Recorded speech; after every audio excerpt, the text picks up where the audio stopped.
அம்புலி மாமா கதைகள். சமரசம் செய்து வைத்தது. கந்தனும் கனகாவும் தினமும் அற்ப விஷயங்களுக்கெல்லாம் சண்டை போட்டுக்கிட்டு இருக்க தம்பதிகள்.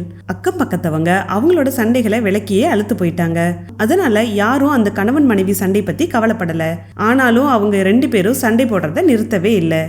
ஒரு நாள் கனகா தன்னோட கணவன் கிட்ட, நாளைக்கு என்னோட அண்ணன் வீட்டில் கல்யாணம், இன்னைக்கு சாயங்காலமே கிளம்பினாதான் முகூர்த்தத்துக்கு போய் சேர முடியும், சீக்கிரம் தயாராகுங்கன்னு சொன்னா.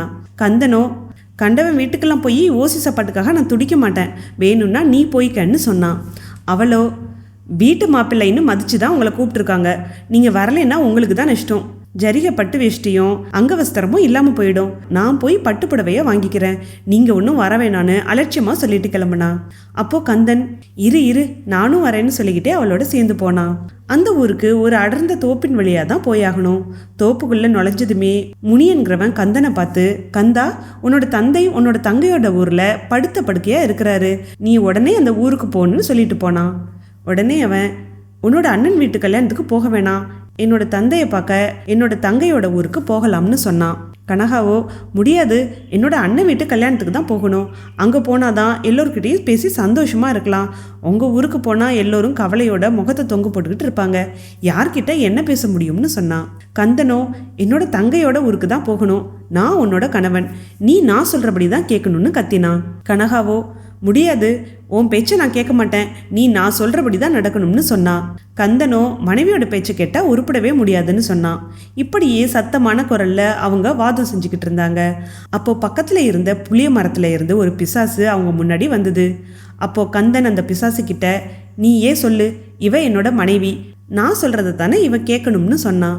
கனகாவோ, இல்லை, மனைவி சொல்கிறத தான் கணவன் கேட்கணும், இதை இவனுக்கு எடுத்து சொல்லுன்னு சொன்னான்.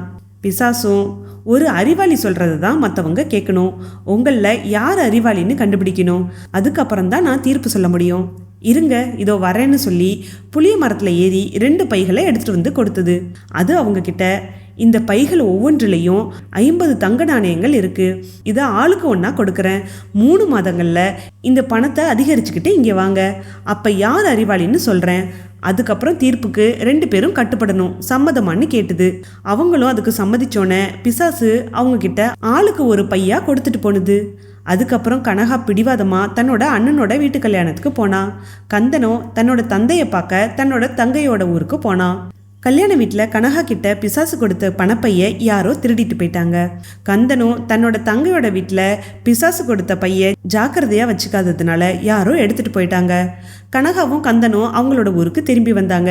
2 பேரும் அவங்களோட பைகள் திருடு போனதை பற்றி சொல்லி, நாம் 3 மாதம் ஆனோன்னே பிசாசுக்கு பைகளை கொடுக்கணும், அவ்வளவு பணத்துக்கு எங்கே போகிறது, 2 பேரும் கடுமையாக உழைச்சி பணம் சேர்த்து பிசாசுக்கு கொடுத்துடுவோம்னு தீர்மானிச்சாங்க. இதனால அவங்க தொடர்ந்து 3 மாதம் சண்டை போடாமல் பணம் சேர்க்கறதுல முழு மூச்சோட ஈடுபட்டாங்க. இதை பார்த்து ஊரார் ஆச்சரியப்பட்டாங்க. 3 மாதங்கள் போச்சு. அவங்க 2 பேரும் அவங்க சேர்த்த பணத்தை அவங்களோட பைகளில் போட்டு எடுத்துக்கிட்டு போய் பிசாசை சந்திச்சாங்க. அதுகிட்ட நடந்ததை அவங்க விவரமா சொன்னாங்க.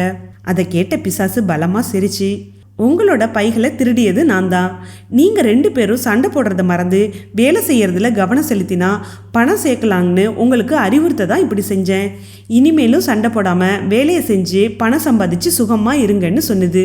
அதுக்கப்புறம் அவங்க கொண்டு வந்த பைகளை அவங்களுக்கே திருப்பி கொடுத்ததோட தான் அவங்க கிட்ட திருடின பணப்பைகளையும் கொடுத்தது. அதுக்கப்புறம் அவங்க 2 பேரும் சண்டை போடாமல் சுகமாக வாழ ஆரம்பித்தாங்க.